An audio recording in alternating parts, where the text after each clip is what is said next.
ምዕራፍ 1 ናይ ዲያብሎስ ኩናት ብመጀመርታ መንፈሳዊ ተጓድሎታት ክንብል ከለና ካብ እግዚአብሔር ናብ ደቂ ሰባት ዝእዘዙ ናይ ዓወት ፈተናታት እዮም። ብዛዕባ ናይዞም ተጓድሎታትን ውጽኢታቶምን ንምግላጽ ሓደ ቅዱስ አቦ ዘይቃለስ ኣይስዕርን ዘይተዓወተ ድማ ናይ ዓወት አኽሊል ይወሃቦን እዩ ብምባል ገሊጽዎ ይርከብ። እግዚአብሔር ድማ ነዞም ውግኣት ወይ ቅልሳት ዘዳልወልና ናጻ ዝኾነ ፍቓድና ንምፍታሽ እዩ። ምስ ሰዓርና ድማ ናይ መንግስተ ሰማያት ወነንቲ ንኽገብረልና ብምፍታው እዩ። እቲ መቃንንትና ዲያብሎስ ድማ በአንጻሩ ባህሪኡ ናይ እግዚአብሔር መንግስቲ ምቁዋምን ናብኣ ንምእታው ንዝብህጉ ዘበለ ኩሎም ንምዕንቃጽን ስለ ዝኾነ ነዚ ውግእ እውን ይኸፍቶ እዩ። ንሱ ንደቂ እግዚአብሔር ምቅላስን ልክዕ ከም አቦና ኢዮብ ናብ እግዚአብሔር ብምቕሳብስ ይዋጋእ። ብናይ ጽድቂ ህይወት ንዝመላለሱ ኩሎም ድማ ነቲ ንሱ ዘይረኽቦ መለኮታዊ ቡራኼ ምእንቲ ከይረኽብዎ ብቕንኢ ይቃለሶም። ከመይ ናይ ዲያብሎስ ውግእ ንኹሉ ስለ ዝኾነ ካብዚ ውግእ እዚ ዘምልጥ የልቦን። ብዛዕባ ዞም ውግኣት ወይ ቅልሳት እዚኣቶም ክንዛረብ ከለና ብዲያብሎስ ሰራዊቱን ከምኡውን ደገፍቱን ማለት ብናቱ ሰዓብቲ ብዛዕባ ዝካየድ ውግኣት ከም ዝኾነ ክንርዳእ ይግባእ። እዚ ድማ ካብ ደቂ አዳምን ሔዋንን ካብ ቃኤልን ጀሚሩ ክሳብ ዛ ሰዓት እዚኣ ዲያብሎስ ንደቂ ሰባት ኣብ ትሕቲ ጽላሎት ሞቱ ንምእታው ይቃለስ ምህላው እዩ።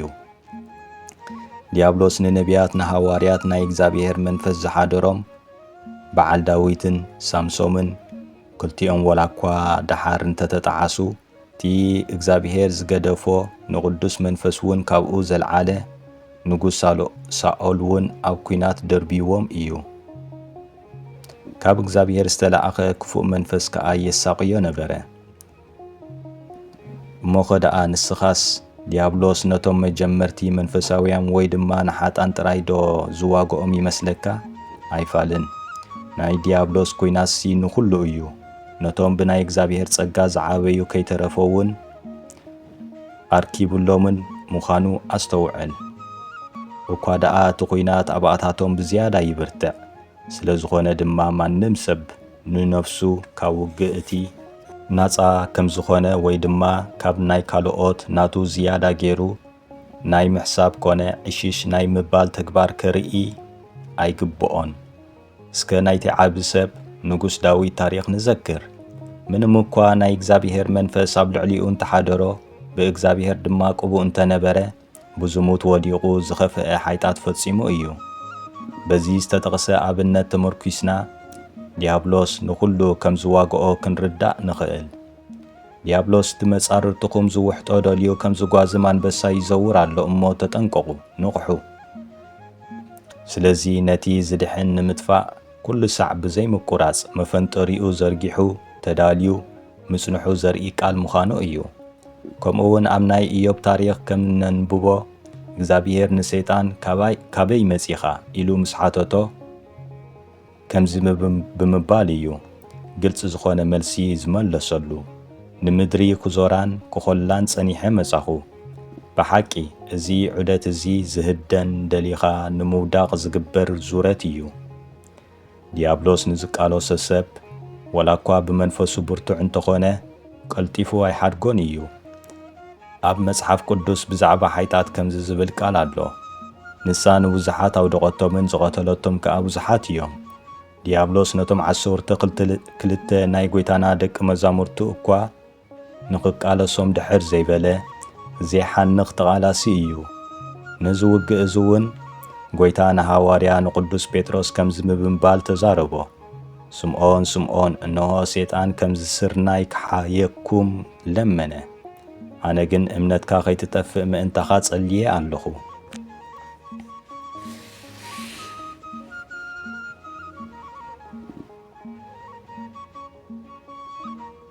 ስለዚ ዲያብሎስ ኣሽንኳይዶ ንሃዋርያሲ ንጐይታ ከይተረፈ ክፈታትኖ ዝደፈረ ደፋር ፍጥረት እዩ። በዚ ድማ 3 ፈተናታት እውን ኣብ ጊዜ ጾም ኮሎ ኣቕሪቡሉ እዩ። ምንም እኳ ካብዚ ኣቐዲሙ ናይ ጐይታናን ኣምላኽናን መድሓኒናን ኢየሱስ ክርስቶስ ባህሪ ኣብ ጊዜ ጥምቀቱ ምስ ተገልጸ እኳ እንተረኣየን ብዛዕባ መንነቱ እንተፈለጠ ኮይኑ ግን ና40 መዓልትን ሌትን ኣብ ዝመጻሉ እዋን ንምፍታኑ ድሕር ኣይበለን። ከመይ ከምዚ ኸማና ብኹሉ ተፈተነ ግናኸ ሓይጣት ኣይገበረን።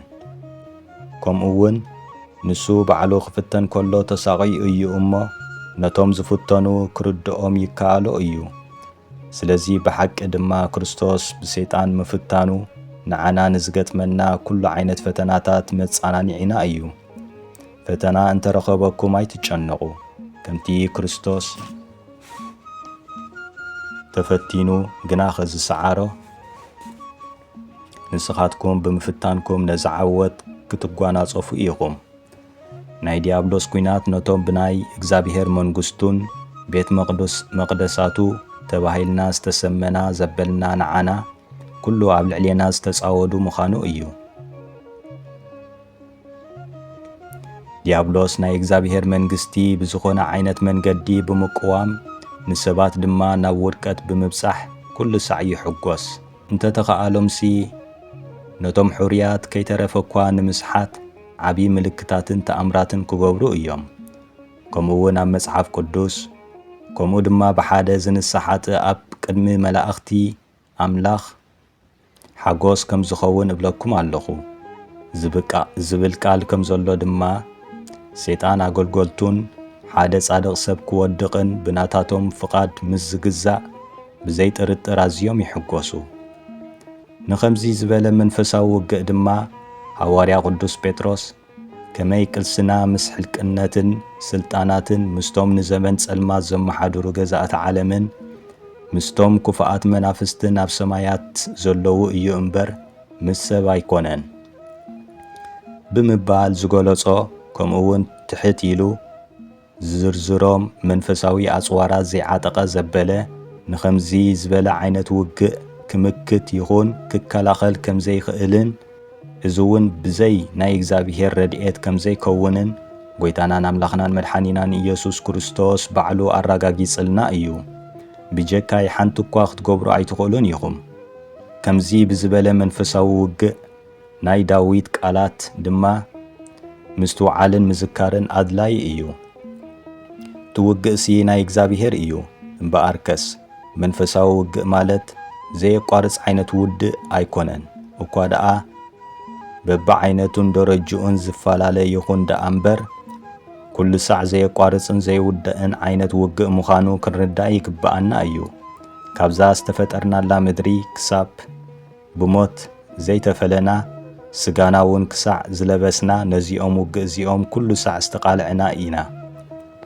ቅዱስ ጴጥሮስ ኣብ ዘመን ግሽነትኩም ብፍርሓት ንበሩ እምበኣር እዚ ፍርሓት ዝብል ቃል ንዲያብሎስ ምእንቲ ክንፈርሖ ዝተጠቕሰ ቃል ዘይኮነስ ናይ ጥንቃቐ ገዛእ ርእስኻ ናብ ምሕላው ዝመርሕ ፍርሓት ምዃኑ ንኽምልከት ዝተጽሓፈ ቃል እዩ። ንነፍሱ ወከፍ ሰብ ድማ ካብ ዝኾነ ውግእ ክሳብ ዕለት ሞቱ ኣይዕርፍን እዩ። ንዓለም እውን እንተኾነ ክሳዕ ናይ ዘመናት ፍጻሜ ክቕጽል እዩ። ሰይጣን ካብቲ ተኣሲርዎ ዝነበረ ድሕሪ ምፍትሖ እኳ እንተኾነ ነዚ ዓለም እዚኣ ከታልል ምእንቲ ክወፅእ እዩ። ኣብ ዳሕራይ ዘመናት ግና ገሊኣቶም እምነቶም ክሒዶም ንመናፍስቲ ስሕተት ንትምህርቲ ኣጋንንቲ ከም ዝስዕቡ መንፈስ ቅዱስ ብጉሁድ ይብል ኣሎ። ኣብተን ዳሕሮት መዓልትታት ግና ክፉእ ግዜ ከም ዝመጽእ ፍለጥ። እዚ ድማ ቅድሚ ጐይታናን ኣምላኽናን መድሓኒናን ኢየሱስ ክርስቶስ ዳግም ምምጽኡ ኣቐዲሙ ውድቀት ክመጽእ ምዃኑ ከስተውዕል ዝግብኦ እዩ።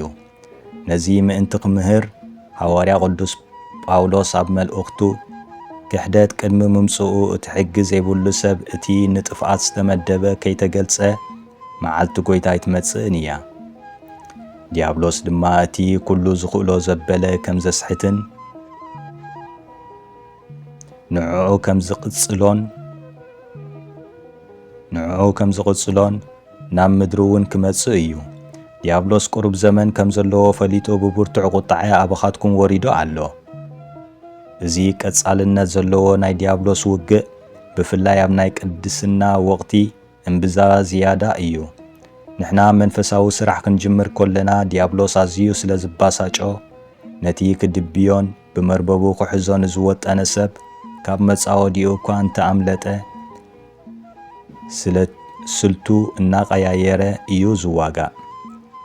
ስለ ዝኾነ ድማ ንሕና መንፈሳዊ ስራሕ ክንጅምር እንከለና ብኡ መነጸር ንሱ ውግእ ይጅምር። ስልቱ ብምቕያር ድማ ብዙሕ መሰናኽላት ይፈጥር። ምስ እግዚአብሔር ዘለና ርክብ ኣብ እንሕይለሉ ጊዜ ድማ ዲያብሎስ መንግስቱ ስለ ዝትንከፍ ዕረፍቲ ወይ ቅሳነት ኣይስምዖን እዩ። ኣብታ ዘ ፓራዲስ ኦፍ ዘ ፋዘር እትብል መጽሓፍ ካብ ዝተጻሕፈ ድንቂ ዝኾነ ብሂል እስከ ንመልከት። ኣብ ኣጋፍር ቅሌቲ ናይ ገዳማት ደወል ንጸሎት ክድወል እንከሎ ነቶም ዝነቕሑን ንጸሎት ዝተጉ መነኮሳት ጥራይ ዘይኮነ እንኰላይቶም ጸሎት ንኸይጽለ ምእንቲ ዝዋግኡ ናይ ክፉእ መቃናቕንቲ ዲያብሎስ ሰራዊትን እዮም። ሓደ ቅዱስ ኣቦ ከም ዝበለ ንጸሎት ኣብ እንቆመሉ ኩሉ ጊዜ ተዋጊኡ ክድርብየካ ዝኽእል ሓይሊ ከም ዘሎ ሕሰብ ብምባል ኣብ መንፈሳዊ ዕዮና ንዝቃለሰና ጸላኢ ብጉሁድ የረድኣና።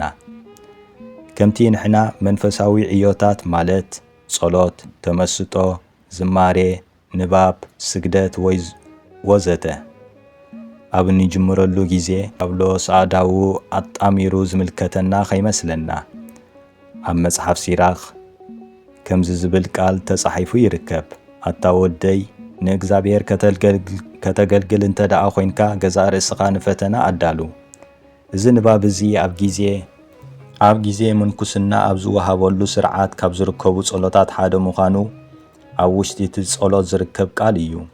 ብሓቂ ድማ ከምቲ ንእግዚአብሔር ብምግልጋልን ንዲያብሎስ ንምቁዋምን ድልዋት ንዝኾኑ ዘበሉ ኩሎም ንሱውን ንዕዖም ንምውጋእ ንምቁዋምን ድልው እዩ። ስለ ዝኾነ ድማ ንመንፈሳዊ ስራሓትካ ተኸቲሉ ብዙሕ ዓይነት ውግእ ጸላኢ እንተ ኣስዓበልካ ኣጆኻ ኣየድንቕካ። እዞም ውግኣት ወይ ቅልሳት እዚኣቶም ገጽካ ካብ ጉዕዞ ክርስትና ክትመልሳ ይግብሩኻ። ዝኾነ ዓይነት ፈተናን መከራን እኳ እንተጋጠመካ ናይ ሃዋርያ ቅዱስ ጳውሎስ ቃል ኩሉ ጊዜ ዘክር። ጻዕርኹም ብጎይታ ኮንቱ ከም ዘይኮነ ፈሊጥኩም ጽኑዓት ዘይናቓነቑ ብዕዮ ጎይታ ኩሉ ጊዜ ሙሉኣት ኩኑ። ንሕና ነቲ መንፈሳዊ ገድሊ ክንጅምር እንከለና ንሱ ድማ ውግእ ይጅምር። ንሕና መንፈሳዊ ስራሕ ክንጅምር ንሱ ድማ ተቃውሞ የልዕል። ነዚ ምሳሌ ዝኾነና ድማ ንነፍሰይ የቆጽዖ ንገዝኦን ኣለኹ ብዝብል መሪሕ ቃል ንስጋና ብጾም ክንገዝኦ ምስ ንኽእል ሰይጣን እውን ንጾም ከም ዝቃወም ክንርዳእ ይግብአና። ኣብ ጊዜ ኣጽዋማት ነፍስና ምስ እግዚአብሔር ዘለዋ ርክብ እናደልደለ ስለ ዝኸይድ ጾምና ንሰይጣን ኣዝዩ የባሳጭዎ እዩ። ብፍላይ ድማ ጎይታናን መድሓኒናን ኣምላኽናን ኢየሱስ ክርስቶስ ንዲያብሎስ ዝረትዓሉ ማለት ብዓብይ ጾም 40 ወቕቲ ወይ ጊዜ መብዛሕቲኦም ብፍቕሪ ስለ ዝጾምዎን ነዚ ድማ ኣቐዲሙ ከም ተሰዓረሉን ስለ ዝዘከሮ በዚ ጾም እዚ ኣዝዩ ይባሳጮ እዩ። ስለ ዝኾነ ድማ ዲያብሎስ ነዚ ጾም እዚ ንምዕንቃፍ በዚ ቅንያት እዚ ዝተፈላለዩ ሽግራት መሰናኽላትን ብምፍጣር ሰባት ነዚ ዲያብሎስ ዝፈጠረሎም መሰናኽል ንምፍታሕ ብዝገብርዎ ላዕልን ታሕትን መንፈሳዊ ስራሓት ከም ዝዝንግዑ ይገብሮም። ስለዚ ድማ ነፍሲ ወከፍና በዚ ናይ ጾም ቅንያት እዚ ካብ ንጾም ካብ ጸገማትና ንጸገማትና ድማ ካብ ዝተዳለወልና መፈንጠራ ፈሊና ክንፈልጥ ይግብአና። ኩሉ መንፈሳዊ ስራሓት ብዘይ ሓደ ጥርጥር ንርኹሳት መናፍስቲ ብቕንኢ ከም ዘላዕሎም ክንፈልጦ ይግባእ። ንዲያብሎስ እቲ ንሱ ዝሰኣኖ ምስ እግዚአብሔር ሕብረት ሓደ መንፈሳዊ ሰብ እናጽንዐ ኣብ ዝኸደሉ ጊዜ ቁንኡ ንሱ እውን እናበርትዐ ይኸይድ። ምንም እኳ ምድራውን ስጋ ለበስን እንተኾነ ብነፍሱ ናብ ኣርያም ክዓርግ ስለ ዝኽእል ሰይጣን ድማ መንፈስ ክንሱ ግና ካብ እግዚአብሔር ዝረሓቐ ርኹስ መንፈስ ብምዃኑ ኩሉ ጊዜ ብደቂ ሰባት ምስ ቀንዐ እዩ። ጌና ኣብ መጀመሪኡ ሰይጣን ብኣዳምን ሔዋንን ብምቕንኡ ብሓይታት ወዲቖም ናብ ሞት መርገም ከም ዝበቕዑ ገይርዎም እዩ። ስለ ዝኾነ ድማ ኢና ሞት ብሰንኪ ናይ ሰይጣን ቅንኢ ናብ ዓለም መጸ ንብል። ዲያብሎስ መንፈሳዊ ዕዮታት ጽቡቕ ውጽኢት ኣብ ዘለዎ እውን ቀና እዩ። ስለዝኾነ ድማ ንኹሉ ክዋጋእ ይነብር።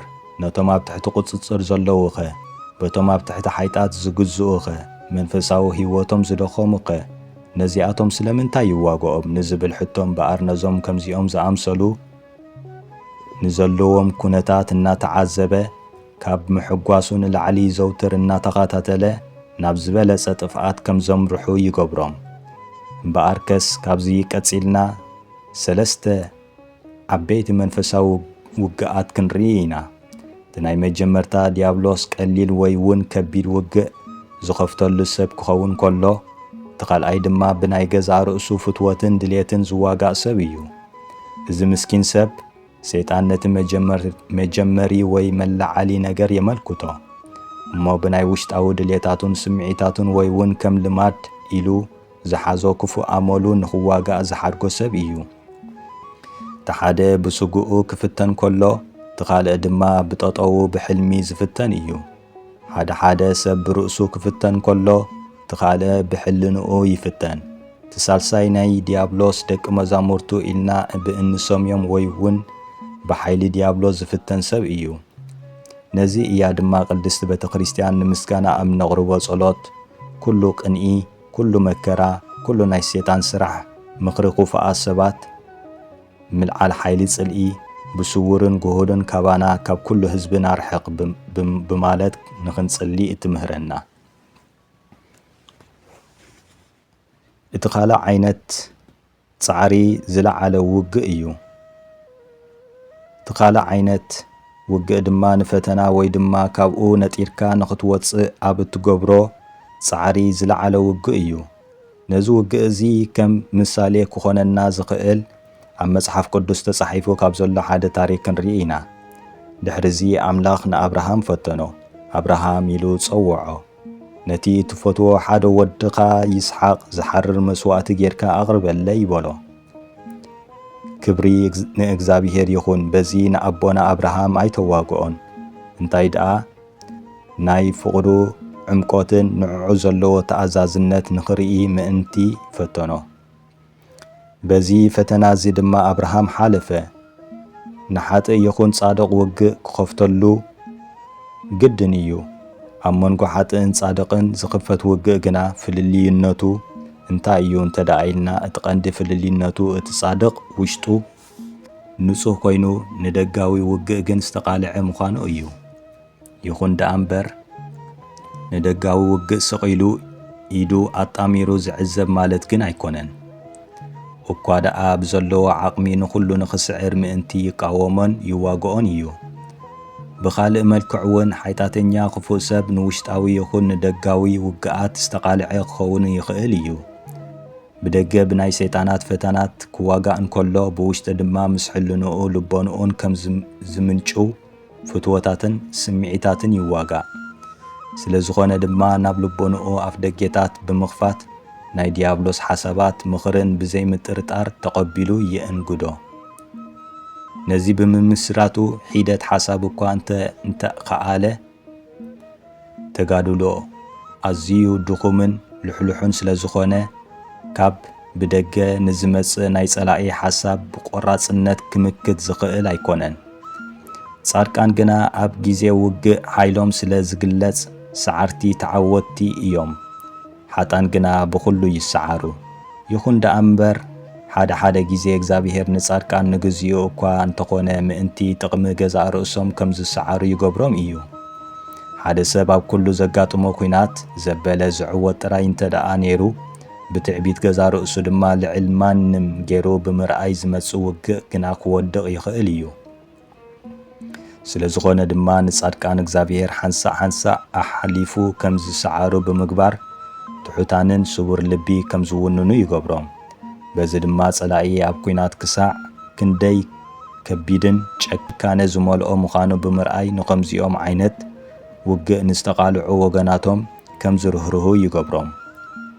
ነዚ ክንርድኦ ቅዱስ ጳውሎስ ንእሱራት ከም ማእሰርቶም ኮይንኩም መከራ ይጸግቡ ንዘለዉ ከምኣቶም መከራ ከም ዘለኩም ኮይንኩም ዘክርዎም።